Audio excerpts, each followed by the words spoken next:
Hello everyone, I am Sujoy. Welcome to English for all. Learn today, lead tomorrow. ইংরেজিতে কথা বলার স্বাদ জাগে প্রায় সবার মনে, কিন্তু আমরা তা বলতে ব্যর্থ হই। কম বেশি আমরা প্রায় সবাই ভাবি ইংরেজি একটি রাজকীয় ভাষা। কাউকে ইংরেজিতে কথা বলতে দেখলে মনে হয় আমি যদি ওর মতো বলতে পারতাম। ইংরেজিতে কথা বললে মান সম্মান বেড়ে যায়।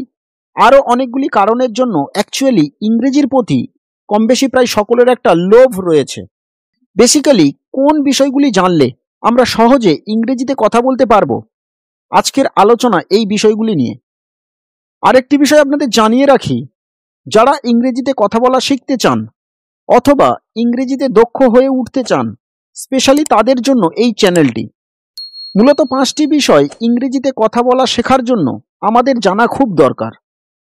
নাম্বার 1, প্রশ্ন করতে জানা। শুধু ইংরেজি ভাষার ক্ষেত্রে নয়, যে কোনো ভাষার ক্ষেত্রে কথা বলার সময় প্রশ্ন করতে জানতে হবে। তা না হলে আপনি আপনার সামনের ব্যক্তির সঙ্গে কথা এগিয়ে নিয়ে যেতে পারবেন না, অথবা আপনার কিছু জানতে ইচ্ছে করলে আপনি তা জানতে পারবেন না। এক কথায় বলতে গেলে ইংরেজি কথোপকথনের জন্য অবশ্যই প্রশ্ন করতে জানতে হবে। বেসিক্যালি আমরা WH ওয়ার্ডস ও অক্সিলারি ভার্ব ব্যবহার করে প্রশ্ন করে থাকি। এই চ্যানেলের মাধ্যমে আমরা তা শিখব কিভাবে WH ওয়ার্ডস ও অক্সিলারি ভার্ব ব্যবহার করে প্রশ্ন করতে হয়।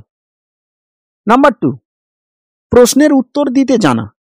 কথা বলার সময় কেউ না কেউ আপনাকে প্রশ্ন তো করবেই, তাই না?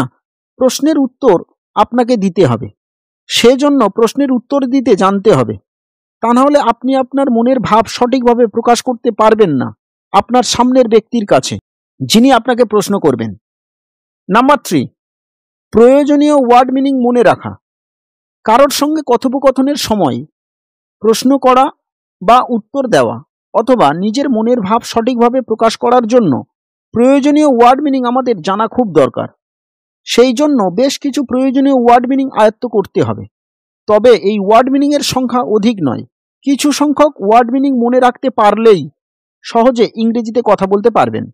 সারাদিন আমরা যা কিছু করি, যেখানে যেখানে যাই, আর যে যে পরিস্থিতির সম্মুখীন হই, তখন আমরা যে যে কথাগুলি বলি সেগুলোকে খাতায় নোট করে ফেলতে হবে। পরে শব্দগুলির পাশে সঠিক ইংরেজি লিখে নিয়ে সেগুলো মুখস্থ করতে হবে। আর ইংরেজি বলার সময় এগুলি বেশি বেশি করে ব্যবহার করার চেষ্টা করতে হবে। নাম্বার 4, বাক্য গঠনের কিছু স্ট্রাকচার জানা। সহজে ইংরেজিতে কথা বলার জন্য বাক্য গঠনের কিছু স্ট্রাকচার জানা অবশ্যই দরকার। কম বেশি প্রায় প্রত্যেকের কাছে সময় বেশি না থাকায় কম সময়ের মধ্যে আমরা ইংরেজি বলা শিখতে চাই। বেসিক্যালি সেই জন্য প্রয়োজনীয় কিছু স্ট্রাকচার জেনে রাখলে ইংরেজি বলা খুব সহজ হয়ে যাবে। আমি এই চ্যানেলের মধ্যে বেশ কিছু প্রয়োজনীয় স্ট্রাকচার নিয়ে আলোচনা করেছি, আরও কিছু স্ট্রাকচার নিয়ে আলোচনা করব, যেগুলি জেনে রাখলে আপনারা সহজেই ইংরেজিতে কথা বলতে পারবেন। নাম্বার 5, আত্মবিশ্বাস ও ধৈর্য সহকারে নিয়মিত প্র্যাকটিস করা। আমরা প্রত্যেকেই জানি practice makes a man perfect. অনুশীলন একজন মানুষকে নিখুঁত তৈরি করে।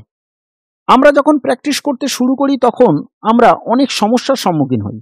এর জন্য আমরা অনেকে ভাবি আমার দ্বারা সম্ভব নয়, আমি আর পারবো না, আমার জন্য এটা নয়, এক্সেট্রা এক্সেট্রা।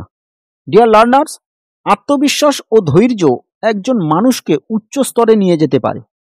তাই বলি, নেগেটিভ চিন্তা না করে মনের ভয়ভীতি দূরে সরিয়ে আমাদের সাথে থাকুন। আপনিও একদিন অন্যদের মতো সহজে ইংরেজি বলতে পারবেন। আমিও পারবো, এই একটি প্রতিশ্রুতি আপনার জীবনকে আমূল পরিবর্তন করতে সাহায্য করবে। অনেক ধন্যবাদ ভিডিওটি শেষ পর্যন্ত দেখার জন্য। ভিডিওটি যদি আপনার একটু উপকারে লাগে তাহলে অবশ্যই লাইক ও কমেন্ট করে জানাতে ভুলবেন না। আর যদি এই চ্যানেলে নতুন হয়ে থাকেন তাহলে অবশ্যই চ্যানেলটি সাবস্ক্রাইব করে পাশের বেল নোটিফিকেশনটি অন করুন সবার আগে আপডেট পেতে।